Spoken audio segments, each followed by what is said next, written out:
നിലമ്പൂര് ഉപതെരഞ്ഞെടുപ്പ് പ്രഖ്യാപിച്ച് പ്രചരണം അതിന്റെ മൂർധന്യത്തിലേക്ക് എത്തുന്ന ആ ഒരു ഘട്ടത്തിൽ വീണ്ടും ഒരിക്കൽ കൂടി സിൽവർ ലൈനും കേരളയിലും അർദ്ധ അതിവേഗ പാതയും ഒക്കെ കേരളത്തിൽ വീണ്ടും ചർച്ചയാവുകയാണ്. ഇതിനു മുമ്പ് തൃക്കാക്കരയിൽ ഒരു ഉപതെരഞ്ഞെടുപ്പ് ഉണ്ടായപ്പോൾ ആ തെരഞ്ഞെടുപ്പിൽ ഏറ്റവും സജീവമായി ചർച്ച ചെയ്തത് കേരളയിൽ വേണമോ വേണ്ടോ എന്നതായിരുന്നു. ജനം ഒറ്റക്കെട്ടായി തീരുമാനിച്ചു കേരളയിൽ ആവശ്യമില്ല. നമുക്കറിയാം കേരളത്തിന് പുറത്ത് ഇന്ത്യയുടെ മറ്റു പല പ്രദേശങ്ങളിലും റെയിൽവേ വികസനത്തില് അതിവേഗം നമ്മൾ മുന്നോട്ട് പോയിട്ടുണ്ട്. പക്ഷെ കേരളത്തില് അതിന് തത്തുല്യമായിട്ടുള്ള വികസനം, റെയിൽവേ വികസനം സാധ്യമാകാതെ വന്നതിന് പ്രധാനപ്പെട്ട കാരണം കേരളത്തിന്റെ സവിശേഷമായിട്ടുള്ള ഭൂമിശാസ്ത്രപരമായ പ്രത്യേകതയാണ്. നമുക്കറിയാം മലനാടും ഇടനാടും തീരദേശവുമായി നിൽക്കുന്ന കേരളത്തില് വളരെ കുറച്ച് സ്ഥലം മാത്രമേ ഉള്ളൂ ജനവാസയോഗ്യമായിട്ടുള്ളത്. അതുപോലെ നമുക്കറിയാം ജനസാന്ദ്രത കൊണ്ട് വളരെ അധികം ഏറ്റവും ഡെൻസിറ്റി ഓഫ് പോപ്പുലേഷൻ ഉള്ള ഇന്ത്യയിലെ സംസ്ഥാനം ആണ് കേരളം എന്നത്. അത്രയും ജനസാന്ദ്രതയാണ്. അപ്പോൾ എങ്ങനെ ഭൂമി ഏറ്റെടുക്കണം, എങ്ങനെ ജനവാസ കേന്ദ്രങ്ങളിലൂടെ ഈ റെയിൽവേ ലൈൻ കൊണ്ടുപോകണം, പിന്നെ ഈ പറയുന്ന നദിയും പാടവും തോടും എല്ലാം മാറ്റി എങ്ങനെ അതിന് കൃത്യമായി നേർരേഖയില് റെയിൽവേ പാത മുന്നോട്ട് പോകണം. അപ്പോൾ അങ്ങനെയൊക്കെ ഒരുപാട് പ്രശ്നങ്ങൾ വന്നതുകൊണ്ടാണ് കേരളത്തിന് സവിശേഷമായ സാഹചര്യത്തില് ഉള്ള ഒരു റെയിൽവേ വികസനം നമുക്ക് സാധ്യമാകാതെ പോയത്. ഇപ്പൊ നമ്മൾ കണ്ടു. കാരണം നമുക്ക് ഒരിക്കലും കേരളത്തിന് പുറത്തുള്ള മാതൃകകൾ കേരളത്തിലേക്ക് പറിച്ചിടാൻ കഴിയില്ല. ഇപ്പൊ നമ്മൾ കണ്ടു ദേശീയപാത, നമ്മൾ വലിയ അഭിമാനകരമായ പദ്ധതി എന്ന് സർക്കാർ പോലും വിശേഷിപ്പിച്ച ആ ദേശീയപാത ഇപ്പോൾ ഒരു 4 ദിവസം ഒരു തീവ്രമായ മഴ പെയ്തപ്പോഴേ അതിന് പല ഭാഗങ്ങളിലും റോഡ് ഇടിഞ്ഞു താഴുന്നു, അതിന്റെ സംരക്ഷണ ഭിത്തികളൊക്കെ തകർന്നു വീഴുന്നു. വലിയ ഒരു ദുരന്തമായി കേരളത്തിന്റെ ഈ പറയുന്ന ദേശീയപാത വികസനം മാറുകയാണ്. അതിന് പ്രധാനപ്പെട്ട കാരണം കേരളത്തിന്റെ തദ്ദേശീയമായ നമ്മുടെയൊക്കെ പ്രകൃതിക്ക് അനുസൃതമായിട്ടുള്ള ഒരു വികസനം അല്ലെ അതിനുള്ള ഒരു രൂപരേഖ നമുക്ക് തയ്യാറാക്കാനായിട്ട് കഴിഞ്ഞില്ല. ഇവിടെയാണ് ഇപ്പോൾ നമ്മുടെ മുമ്പിലുള്ള 2 ഓപ്ഷനാണ്. ഇപ്പോൾ നമ്മൾ മനസ്സിലാക്കുന്നത് അർദ്ധ അതിവേഗ പാത ആകാമെന്ന് സംസ്ഥാന സർക്കാർ കേന്ദ്ര ഗവൺമെന്റിനെ അറിയിച്ചു എന്ന രീതിയിലൊക്കെയാണ് വാർത്തകൾ പുറത്തു വരുന്നത്. 2019 ഉപേക്ഷിച്ചതാണ് ഈ പറയുന്ന അർദ്ധ അതിവേഗ പാത എന്ന് പറയുന്നത്. അതിനു പകരമായിട്ടാണ് കേരളം ഏറ്റവും അധികം എതിർത്ത, ഏറ്റവും വിമർശനങ്ങൾ ഏറ്റുവാങ്ങിയ, ജനങ്ങളുടെ ഏറ്റവും ചെറുത്തുനിൽപ്പുണ്ടായ, വീടിന്റെ അടുക്കളയിൽ പോലും കൊണ്ടുപോയി മഞ്ഞക്കുറ്റിയിട്ട കേരളയിലും സിൽവർ ലൈനും ഒക്കെ വന്നത്.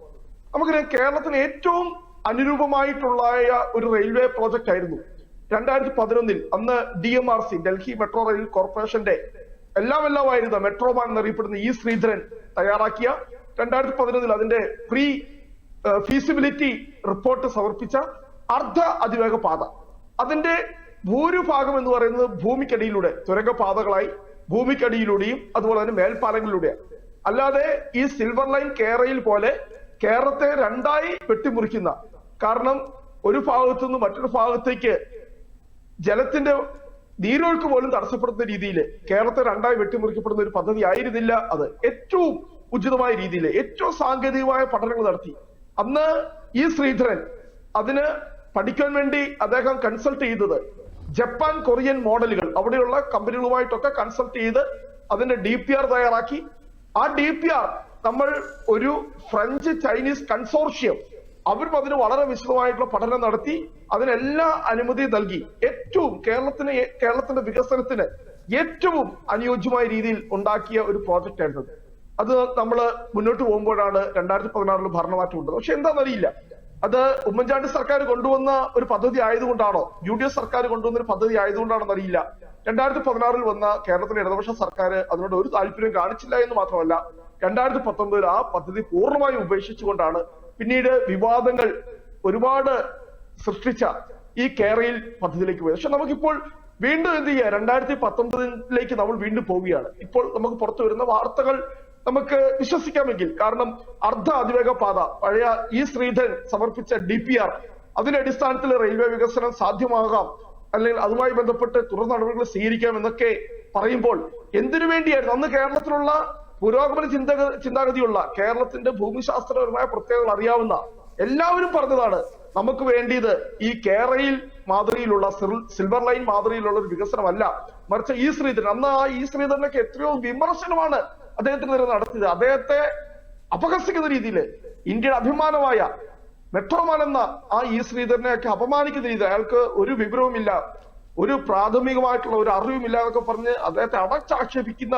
രീതിയിലൊക്കെയാണ്. പക്ഷെ ഏതൊക്കെയാലും ഇപ്പോൾ ആ ശ്രീധരൻ മുന്നോട്ട് വെച്ച ആ പ്രോജക്റ്റിലേക്ക് തന്നെ സർക്കാർ ഇപ്പോൾ എത്തി. പക്ഷെ നമ്മൾ ഒരു കാര്യം മനസ്സിലാക്കുന്നുണ്ട്, കഴിഞ്ഞ ഒരു 8-9 വർഷം ഇപ്പോൾ വികസനത്തിന് എന്നോട് രാഷ്ട്രീയം പറയല്ല, ഒരുപാട് കാര്യങ്ങൾ ചെയ്യുന്നു, അല്ലെ കേരളത്തിൽ ഒരു നവകേരളം സൃഷ്ടിക്കുന്നു എന്ന് പറയുന്ന ഈ സർക്കാർ കേരളത്തിന്റെ റെയിൽവേ വികസനത്തിൽ എന്ത് കാര്യങ്ങൾ ചെയ്യാനായിട്ട് അവർക്ക് സാധിച്ചു. ഇവിടെ പറയുന്നത് പോലെ 30 വർഷമായി നമ്മുടെ ശബരി റെയിൽവേ, അങ്കമാലിയിൽ നിന്നും വരുന്ന ആ ശബരി റെയിൽവേ എരുമേലിയിലേക്ക് എത്തുന്ന, അതിന് ആ ഒരു 25 വർഷം മുമ്പ് പണിത ഒരു 10 കിലോമീറ്റർ റെയിൽവേ പാത അല്ലാതെ അങ്കമാലി ഭാഗത്ത് അതിനപ്പുറത്തേക്ക് ഒരു കല്ല് പോലും വെക്കുവാനായിട്ട് സാധിച്ചിട്ടില്ല. ഒരു കാര്യം പറയാം, ഇവിടെ നിലമ്പൂർ തെരഞ്ഞെടുപ്പ് ആയതുകൊണ്ട് വളരെ കേരളത്തിന്റെ മലബാറിന്റെ വികസനത്തിൽ ഏറ്റവും സഹായകരമാകുമായിരുന്ന ഒരു പദ്ധതിയായിരുന്നു നിലമ്പൂർ നഞ്ചൻകോട് പാത എന്ന് പറയുന്നത്.